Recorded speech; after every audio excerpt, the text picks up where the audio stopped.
Good morning. It is Friday, January 26th, the memorial of Saints Timothy and Titus. And this is Michigan Mornings from Ave Maria Radio and the Ave Maria Radio app. I'm Matthew Handley. Did you know that there are some issues of morality that every culture agrees on? Al Kresta and Dr. Greg Popcak discuss in just a few minutes after your local weather and this news. The trial of the mother of the Oxford High School shooter began yesterday in Pontiac. Jennifer Crumbley is facing involuntary manslaughter charges for the actions of her son in November of 2021 that left 4 people dead and 7 people injured. One of the first people to testify was Oxford High School Assistant Principal Christy Gibson Marshall, who says she saw the shooter in the hallway. When he got close enough to me that we were sharing the hallway, so he was kind of walking down the center and I was kind of over to the side, so we're probably, 3 feet apart.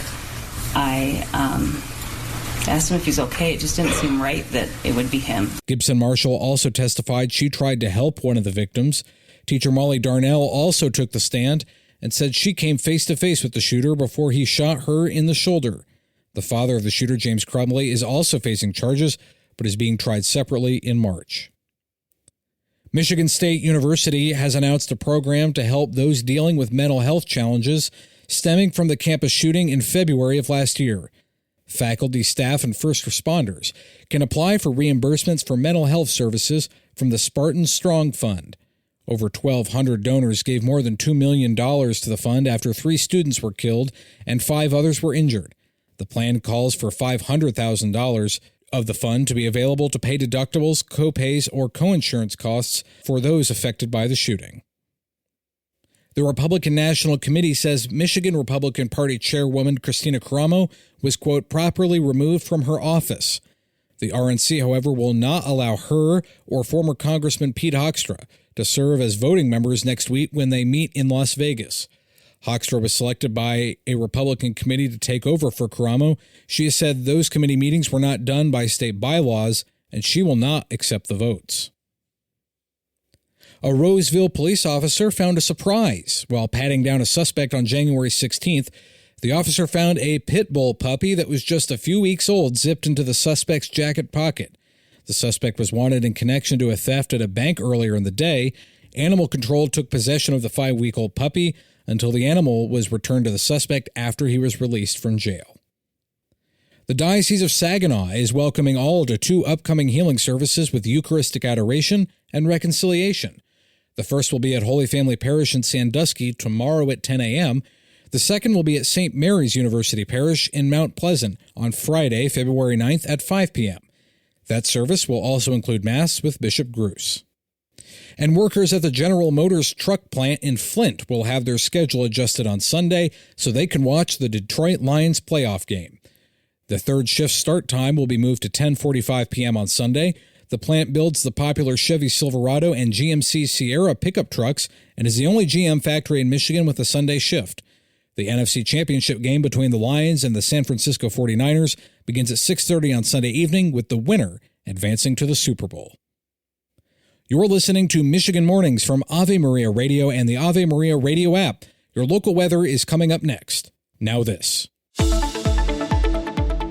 Today in the Motor City, expect cloudy skies with areas of fog and a 50% chance of rain. The highs will remain in the upper 30s. Tonight, it will be cloudy with patchy fog and lows in the lower 30s. Tomorrow, cloudy, highs near 40, and that trend continues to Sunday, where it will be cloudy with a chance of rain showers. Next week, expect highs in the upper 30s and cloudy skies.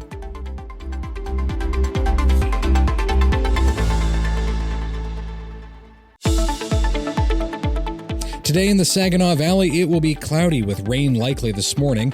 There will also be areas of fog and highs will be in the mid-30s. Tonight, it will be cloudy with areas of fog and lows in the lower 30s. Tomorrow, we expect cloudy skies with a slight chance of rain showers late in the evening, highs in the mid-30s. Sunday, it will be cloudy with temperatures in the mid-30s. Next week, that trend continues with highs in the upper 30s and cloudy skies.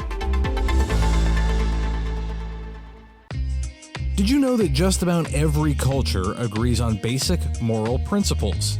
7 principles, to be exact. Dr. Greg Popcak explained to Al Kresta. A new study by anthropologists at the University of Oxford took a look at 60 societies and looked at those societies' writings and teachings on moral behavior. They looked at over 600 sources, comprising over 600,000 words. Wow. And out of that, they drew 7 universal moral principles that every society appears to agree on with no deviations from culture to culture. How many features? 7. 7. Okay, it's a nice number. And so what would those be? Because other people have tried to draw up lists like this, or, I even think Martin Seligman, who did, positive psychology, came up with 6. So tell me what these 7 are. So the number 1 is I've got help your family. Number 2, help your group. 3 is divide resources fairly. 4 is return favors. 5, be brave. And 6 is respect others' property. And 7 is actually defer to your superiors. I think our culture, very much so, is seeing kind of a heyday of moral relativism and the idea that truth and morality is what we say it is.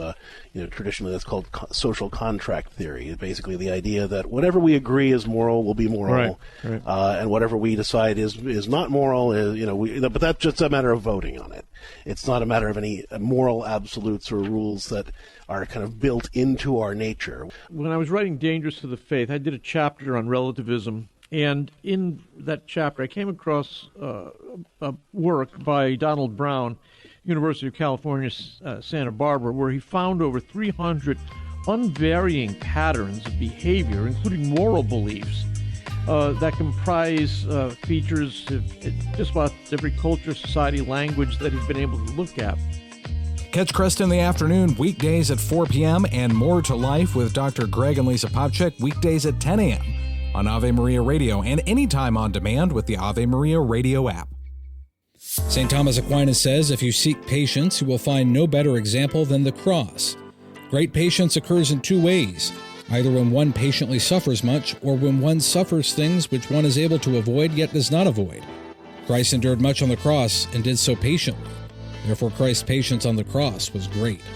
That does it for this edition of Michigan Mornings from Ave Maria Radio and the Ave Maria Radio app. I hope everyone has a good weekend, and Lord willing, I'll be back on Monday. Until then, goodbye.